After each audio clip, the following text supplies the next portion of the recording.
형제들이 그들의 아버지가 죽었음을 보고 말하되 요셉이 혹시 우리를 미워하여 우리가 그에게 행한 모든 악을 다 갚지나 아니할까 하고 요셉에게 말을 전하여 이르되 당신의 아버지가 돌아가시기 전에 명령하여 이르시기를 너희는 이같이 요셉에게 이르라. 네. 이제 바라건대 그들의 허물과 죄를 용서하셨나니 당신 아버지의 하나님의 종들인 우리 죄를 이제 용서하소서며 요셉이 그들이 그에게 하는 말을 들을 때에 울었더라. 그의 형들이 또 친히 와서 요셉의 앞에 엎드려 이르되 우리는 당신의 종들이니이다.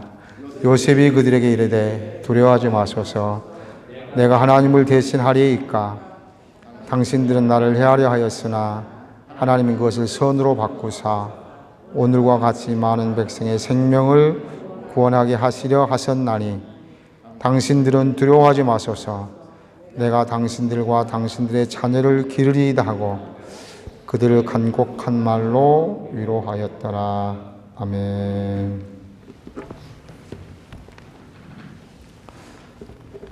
함께 합독하신 본문 말씀을 통해서 작은 예수님으로 산 요셉이라는 제목으로 하나님의 말씀을 함께 나누겠습니다. 2020년 이제 한 달여 남았습니다. 어떻게 달려오셨나요? 올해는 코로나 때문에 더 정신이 없었던 것 같습니다. 그렇지요? 오늘 저는 우리만큼 우여곡절이 많은 시절을 보낸 요셉에 대해서 같이 생각하려고 합니다. 요셉이 예수님을 예표한다고 하는 것은 우리들이 잘 알고 있습니다. 예표라는 뜻은 그를 상징한다는 뜻의 단어입니다. 그러니까 요셉이 예수님의 모형, 그림자, 닮은 형 이런 의미의 뜻입니다. 그 이유는 시작도, 과정도, 결과도 많이 비슷하기 때문입니다. 시작은 고난입니다. 형제들로부터도 주위로부터도 많은 고난을 받았습니다. 김원 교수는 그가 써놓은 책에 보니까 형들의 마음속에 가득 찬 미움과 증오가 그들을 악한 짐승으로 만들어 형들이 요셉을 잡아 먹었었다라고 해석해 놓은 적도 있습니다. 해석해 놓았습니다. 요한은 이렇게 기록합니다. 예수님에 대해서 요한복음 1장 10절과 11절 말씀에 그가 세상에 계셨으며 세상은 그로 말미암아 지은 바 되었으되 세상이 그를 알지 못하였고 자기 땅에 오매 자기 백성이 영접하지 아니하였으나라고 말하고 있습니다. 거기에 그치지 아니하고 온갖 모욕과 저주 다 받으시고 십자가에 못 박아 죽이기까지 합니다. 말로 다 표현할 수 없는 고난이었습니다. 시작과 함께 결과는 어떤가요? 요셉의 고난이 예수님을 예표한 것처럼 요셉의 존귀케됨도 예수님을 예표합니다. 바로의 궁에서 살며 세마포스로 단장하고 지날 때마다 모든 사람들이 엎드려 존귀함을 받은 요셉이었습니다. 예수님에 대해서 바울은 빌립보 2장에 이렇게 기록하고 있습니다. 이러므로 하나님이 그를 지극히 높여 모든 이름 위에 뛰어난 이름을 주사 하늘에 있는 자들과 땅에 있는 자들과 땅 아래에 있는 자들로 모든 무릎을 예수의 이름에 꿇게 하시고 모든 입으로 예수 그리스도를 주라 시인하여라고 기록하고 있습니다. 뿐만 아니라 심판의 주로 다시 오셔서 만왕의 왕으로 통치하신다고 선언하고 있습니다. 시작과 끝만인가요? 아닙니다. 삶의 과정 마찬가지입니다. 오늘은 요셉의 삶의 한 부분을 생각하며 힘들고 지친 삶 가운데서도 범사에 예수 그리스도에까지 자라가려고 힘쓰며 예수는 우리에게 주신 하나님의 음성은 무엇인지 생각하면서 은혜를 나누려고 합니다. 그래서 우리가 우리의 삶에서 예수의 향기가 뭉실뭉실 풍겨나와서 주위에 많은 사람들, 모든 사람들의 마음에 퍼져나갔으면 좋겠습니다. 요셉, 예수님의 예표 무엇일까요? 오늘 본문의 말씀 보니까 아버지 야곱을 장례 지내고 나니 이제부터 아버지 뒤에 숨어 있었던 10명의 형들이 요셉 앞에 바로 노출이 됩니다. 과거의 일 때문에 두려움이 그들을 엄습합니다. 그 두려움을 피하기 위해서 사람을 보내 여차여차 이야기를 전합니다. 말씀 보면 좀 의심이 가는 부분이 있습니다. 혹 거짓말은 아닌지.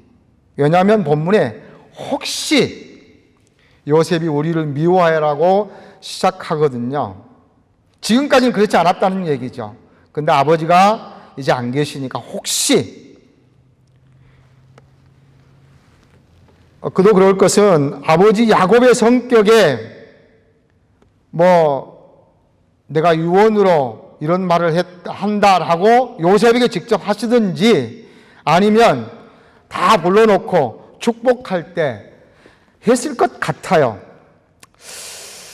그래야지 훨씬 더 안전하고 효과도 있을 것 같은데 하여튼 제쳐두고 요셉이 혹 그렇게 생각했으면 마음을 돌이켜 보려고 그들이 설득을 합니다. 그러나 요셉은 이런 것 저런 것 따지지 않습니다. 듣고 울기만 했다고 기록하고 있습니다. 그 말을 전해들은 10명의 형들이 직접 와서 요셉의 앞에 무릎을 엎드려 우리는 당신의 종들이라고 말합니다. 그때 요셉에게서 요셉이 한 말을 이렇게 기록하고 있습니다. 요셉이 그들에게 두려워 마소서 내가 하나님을 대신하리이까. 이 구절을 공동 번역은 이렇게 번역해 놓았습니다. 두려워하지 마십시오. 내가 하나님 대신 벌이라도 내릴 듯 싶습니까? 라고 번역했습니다. 이 말씀을 보면 요셉은 이미 형들을 용서했다는 뜻으로 볼 수 있습니다. 자기 자신은 형들이 두려워하는 것처럼 보복하지 않을 것임을 선언하는 말씀이기도 합니다. 로마서 12장 19절 말씀은 이렇게 기록합니다. 내 사랑하는 자들아 너희가 친히 원수를 갚지 말고 하나님의 진노하심에 맡기라. 기록하였으되 원수 갚는 것이 내게 있으니 내가 갚으리라. 주께서 말씀하시느니라. 기록하고 있습니다. 징계나 징벌은 하나님 몫이라고 말씀하고 있습니다. 원수를 갚지 말라는 정도가 아니라 예수님 동생 야고보는 이렇게 말하고 있습니다. 입법자와 재판관은 오직 한 분이시니 능히 구원하기도 하시며 멸하기도 하시느니라.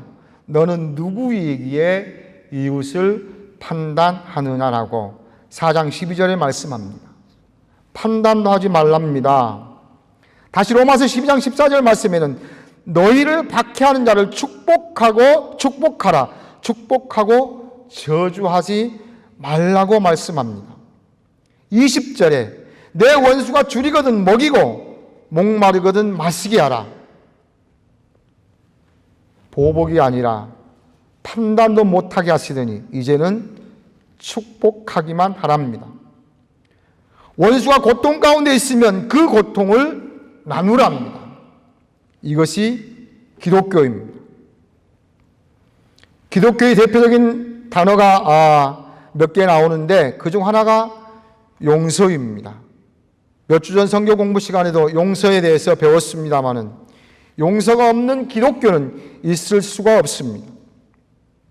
예수님은 용서에 대해서 어떻게 말씀하셨습니까? 7번씩 70번이라도 용서해주라고 말씀하십니다. 용서해 주지 않는 자는 악한 자라고 예수님이 말씀하고 있습니다. 십자가에 달리셔서 자기 손발에 쇠못이 박혀 찢어지는 고통 가운데서도 머리에 가시관을 쓰셔서 머리에서 피가 흐르게 하며 옆구리를 창으로 찔러 물과 피를 흐르게 만드는 그 무리를 향해서도 아버지여 저희들을 사하여 주옵소서, 자기들이 하는 것을 알지 못함이니이다 하고 아버지께 용서를 구하십니다. 죄로 죽었던 우리를 용서해 주시려고 친히 대속의 십자가를 지신 분이십니다. 저를 포함해 우리는 지금 너무나 여유가 없는 세상에 살고 있는 것 같습니다. 그러다 보니 무척 예민해 있습니다. 봉숭아 씨 마냥 금방 터뜨려질 것만 같습니다. 그러니 많은 부분에 있어서도 나의 자로 모든 것을 재고 판단하고 또 어쩔 때는 그 판단에 의해서 난도질을 하기도 하고 정죄도 합니다. 그러면서도 예수님 닮아가겠다고 기도합니다. 정말 닮아가고 있는 것일까요? 요셉이 예수님의 옆에가 된 두 번째 것은 하나님의 통로로 사용되어진다고 그는 고백하고 통로로 사용되어졌습니다. 요셉은 그렇게 고백합니다. 20절 하반절에 오늘과 같이 많은 백성의 생명을 구원하게 하시려고 하셨으니 당신들은 시기와 질투증오로 그런 행동을 했지만 나를 팔았지만 하나님은 그 행동을 통해서 지금 우리의 이 모습을 만들었습니다 말하고 있는 것입니다. 맞습니다. 죄가 관영한 노아 때도 생명을 보존하신 하나님께서 요셉이 아니었더라도 인류의 역사를 이뤄가실 것이고 창세기 3장 15절에 원시복음을 이루시기 위해서 다른 방법을 사용하셨을 수도 있습니다. 그러나 지금은 요셉을 통해서 이루셨습니다. 형들이 악한 마음 가지고 악하게 행했지만 그것을 선으로 사용하셔서 말입니다. 하나님께서 악을 선으로 바꾸셔서 요셉 한 사람을 통해서 하나님의 뜻이, 하나님의 계획이 이루어져 갑니다. 그 계획은 이스라엘 백성의 생명을 살리는 일이었습니다. 7년 가뭄 잘 극복해 냈습니다. 그리고 430년 동안 애굽이라는 못자리에서 장정만 60만이라는 어마어마한 이스라엘 백성들로 창대해집니다. 그 이스라엘 백성에서 다윗이 태어나고 그 가문에서 예수 그리스도가 이 땅에 오셨습니다. 그분은 하나님이십니다. 예수님 어떠셨나요? 바울은 로마서 5장 8절 말씀에 우리가 아직 죄인 되었을 때 그리스도께서 우리를 위하여 죽으심으로 하나님께서 우리에 대한 자기의 사랑을 확증하셨느니라. 그러면 이제 우리가 그의 피로 말미암아 의롭다 하심을 받았으니 더욱 그로 말미암아 진노하심에서 구원을 받을 것이니 곧 우리가 원수 되었을 때에 그는 그의 아들의 죽으심으로 말미암아 하나님과 화목되게 되었은즉 화목하게 된 자로서는 더욱 그의 살아나심으로 말미암아 구원을 받을 것이니라. 그뿐 아니라 이제 우리로 화목하게 하신 우리 주 예수 그리스도로 말미암아 하나님 안에서 또한 즐거워하느니라. 한 사람이 순종치 아니함으로 많은 사람이 죄인 된 것처럼 한 사람이 순종하심으로 많은 사람이 의인이 되리라 말씀하십니다. 여기서 5장 21절 말씀에 우리는 우리 주 예수 그리스도로 말미암아 영생에 이르게 하려 하심이라고 말씀합니다. 이 땅에서 삶을 영위하는 모든 사람들의 모든 행동은 선하게 영향을 주든지 아니면 악하게 영향을 주든지 영향을 주게 됩니다. 쓰임받고 통로가 된다는 것입니다.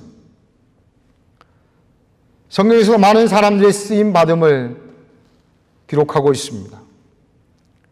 온 세상을 복 주기 위해 선택한 복의 전달자로 쓰임받은 아브라함이나 오직 유대인만 선민이라는 고정관념을 깨고 이방인들도 하나님께서 구원하신 것을 알게 하시기 위해 선택된 바울이나 예수님의 몸을 이 땅에 오시도록 쓰임받은 마리아와 같이 선하게 쓰임받은 자들이 있습니다.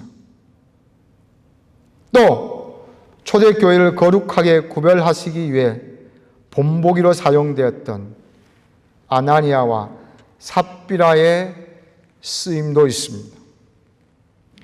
예수님을 십자가에 못 박히기에 결정적인 역할로 예수님께로부터 차라리 나지 않았더라면 좋았을 것이라는 말을 들은 가룟 유다도 쓰임바 되었습니다. 그렇다면 사랑하는 성도는 우리는 하나님께 어떻게 쓰임받고 있으십니까? 우리는 어떤 통로가 되고 있습니까? 우리를 통해서 하나님은 어떤 것을 말씀하시고 계십니까? 예수님을 닮은 요셉의 쓰임을 다시 한번 기억해 보십시다. 오늘과 같이 많은 생명을 구원하게 하시려 하셨나니. 요셉이 예수님을 예표하는 또 다른 부분은 섬김입니다. 이렇게 말하고 있습니다. 내가 당신들과 당신들의 자녀를 기르리이다. 그들을 간곡한 말로 위로했다고 말씀하고 있습니다. 자기를 팔았던 형들과 그의 자녀들을 섬기겠다고 말하고 있습니다. 물론 지금까지도 그들은 요셉의 도움을 받고 생명을 부지하고 있습니다. 보복을 당할까 두려워하는 그들에게 나는 보복하지 않겠습니다. 그런 생각하지 마십시오. 절대 그렇게 하지 않겠습니다. 라는 정도가 아닙니다. 더 강력한 메시지를 전하지요. 내가 그것을 다 넘어서 섬기겠다는 것입니다.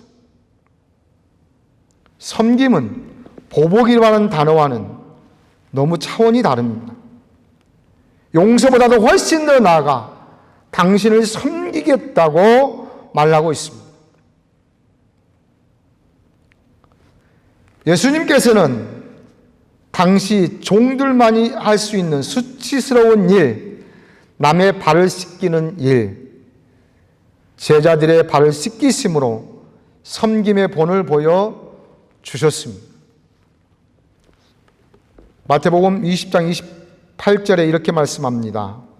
인자가 온 것은 섬김을 받으려 함이 아니라 도리어 섬기려 하고 자기 목숨을 많은 사람의 대속물로 주려 함이니라. 오신 목적이 섬기러 오셨고요. 그 섬김은 목숨까지 주시면서 섬기심이라고 직접 말씀하고 있습니다. 우리가 예수님을 닮아가기 위해서는 섬기는 자의 자세가 필요합니다.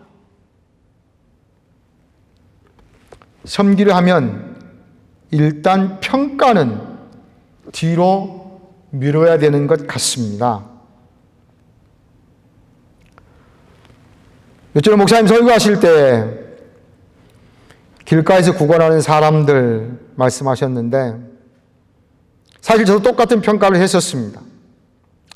보면서 건강한데 일하면 훨씬 더 많이 받을 것 같은데 벌 것 같은데 구걸을 왜 하느냐 그러면서 1불짜리 하나 주면서 선택해서 줬어요.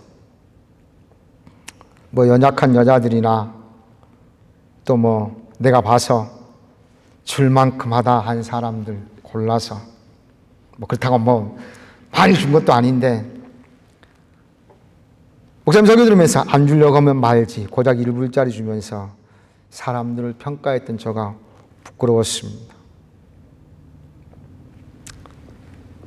사랑하는 성도 여러분, 아브라함이 부지 중 천사를 대접했습니다. 예수님께서도 양과 염소를 구분하시면서 내 형제 중 지극히 적은 자에게 한 것이 내게 한 것이라고 말씀하셨습니다.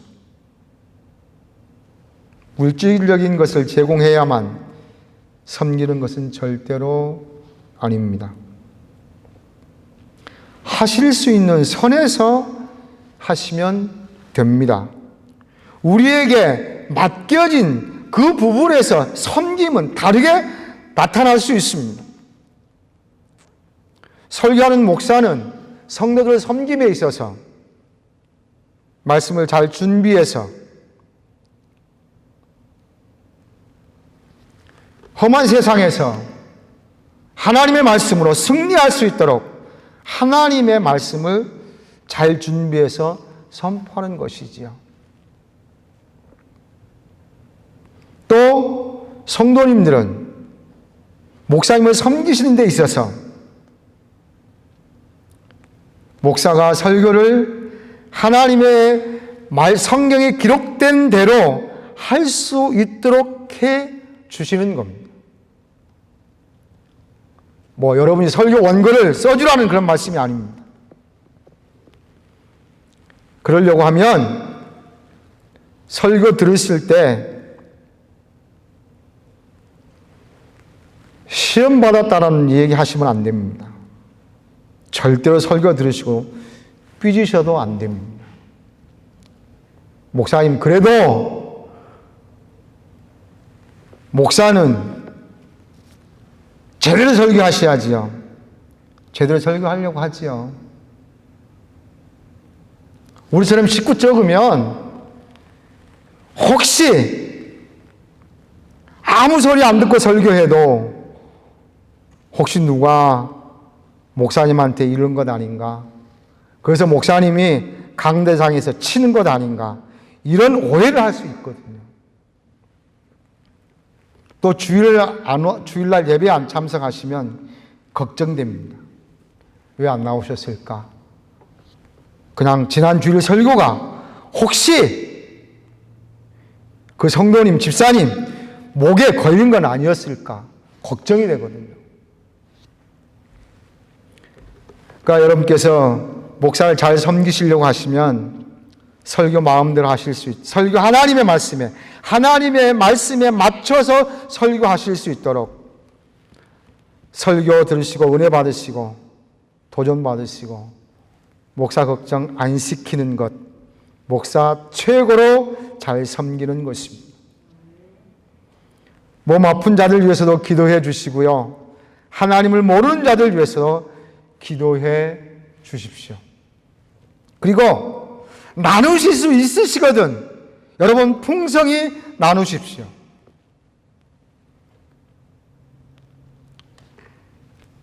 하실 수 있는 부분으로 섬기시면 되는 겁니다. 작은 예수님으로.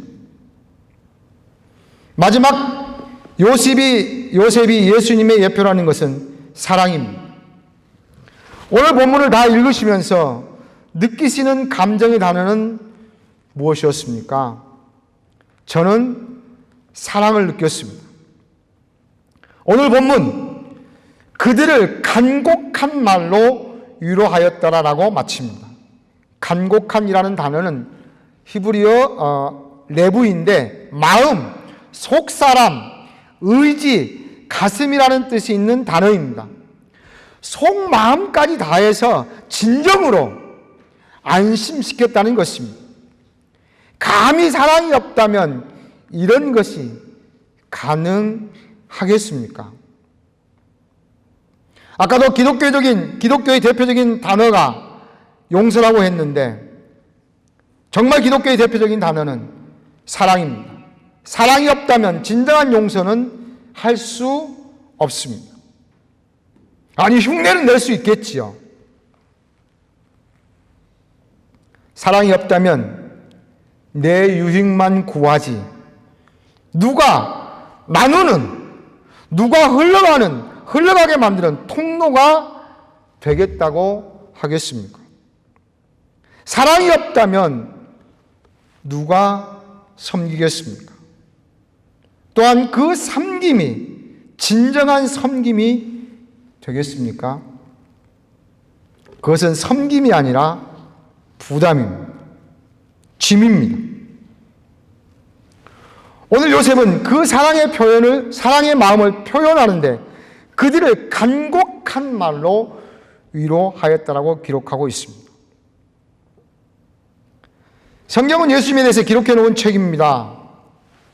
잘 아시죠? 그 성경은 한 단어로 딱 축소해서 요약된 단어가 사랑이라고 말합니다. 다시 말하면 예수님은 사랑이라는 뜻입니다. 성경에 문자적으로 사랑이라는 단어가 몇 번 나왔는가 컴퓨터에 한번 쳐봤습니다. 그랬더니 문자적 단어가 그 뜻을 포함하는 것 말고 딱 문자적으로만 557번이 반복됩니다. 557번이나 반복하신 이유는 무엇일까요? 생각해 봤습니다. 첫 번째로 그렇게 반복할 만큼 중요하다. 557번만큼 중요하다. 마가복음 10장 20절과 21절 말씀에 서기관에 대답하시는 예수님께서 첫째 계명은 내 마음을 다하고 목숨을 다하고 뜻을 다하고 힘을 다하여 주 너의 하나님을 사랑하라 하신 것이요. 둘째는 이것이니 내 이웃을 내 자신과 같이 사랑하라 하신 것이라. 이보다 더 큰 계명이 없느니라. 여러분, 그만큼 중요하다는 겁니다. 우리에게 계명을 주실 만큼 중요한 것이 사랑입니다. 557번이나 반복할 만큼 다른 부분. 둘째, 사랑이 그렇게 반복해야 할 만큼 힘들고 어렵다는 겁니다. 여러분, 하나가 힘들어도 어려워도 또 읽으면, 성경을 읽다 보면 또 사랑이라는 단어가 나와서 포기하지 말고 다시 도전해보고 또 다시 도전해보고 그렇게 하라고 하기 위해서 하나님께서 557번이나 반복해 놓으셨다고 저는 봅니다. 히브리서 13장 1절 말씀에 형제 사랑하기를 계속하라고 말씀합니다. 계속하랍니다. 뭐 하기를? 사랑하기를. 세 번째로 사랑이 557번이나 반복해야 될 만큼 필요하다는 겁니다. 믿음, 소망, 사랑 이 세 가지는 항상 있을 것인데 그 중에 제일은 사랑이랍니다. 언제나 누구에게나 필요합니다.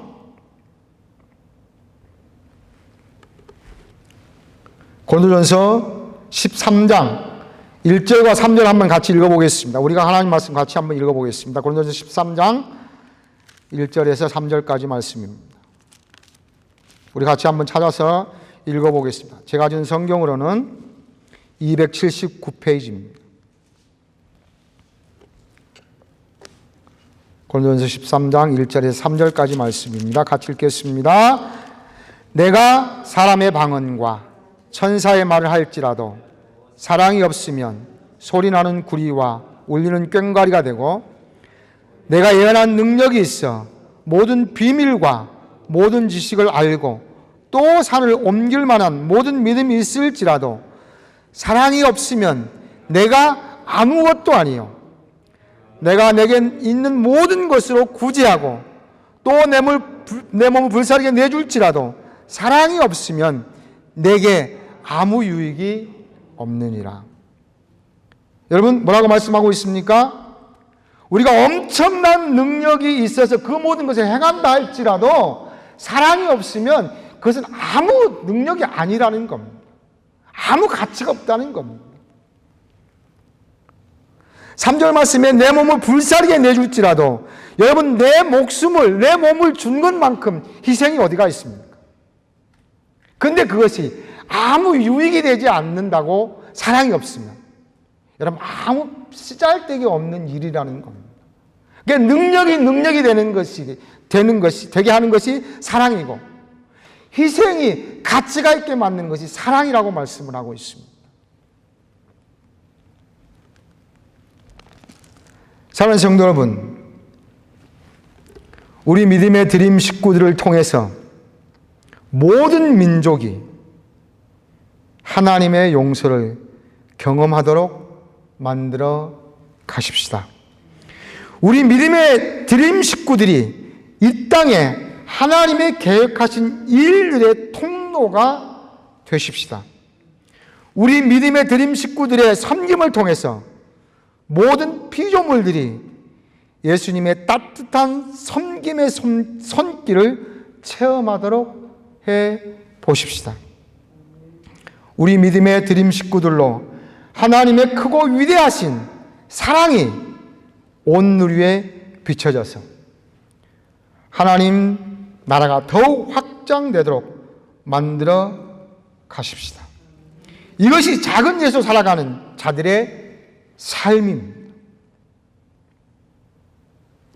이것이 오늘 사는 우리들의 몫입니다. 물론 지금도 힘들게 주의 말씀에 순종하고 계실지 모르겠습니다. 여러분, 그러나 하나님은 하고자 하는 저희들에게 힘을 주실 줄로 믿습니다. 힘이 모자라 어렵더라도 내게 능력 주시는 자 안에서 내가 모든 것을 할 수 있느니라. 여러분, 우리가 예수님 닮아가기 원해서 때로는 용서하며 섬기며 하나님의 귀한 통로가 되며 사랑의 도구로 사용되어지기 위해서 하나님께 간구한다면 하나님은 저와 여러분에게 놀라운 힘을 공급해 주실 줄로 믿습니다. 왜요? 분명히 말씀하고 있습니다. 내게 능력 주시는 자라고 말씀하고 있습니다. 말씀 의지하며 작은 예수로 살아가시려고 노력하십시다. 힘과 정성 쏟으시는 우리 모두가 되실 수 있기를 주님의 이름으로 축복합니다. 아멘. 기도하겠습니다. 하나님 감사합니다. 2020년 인도하신 하나님 감사합니다. 이제 한 달여 남았는데 하나님, 우리가 하나님 말씀대로 작은 예수로 살아가는 요셉처럼 우리도 예수님의 모습을 닮아가며 작은 예수로 살아갈 수 있는 우리들이 되게 도와 주옵소서.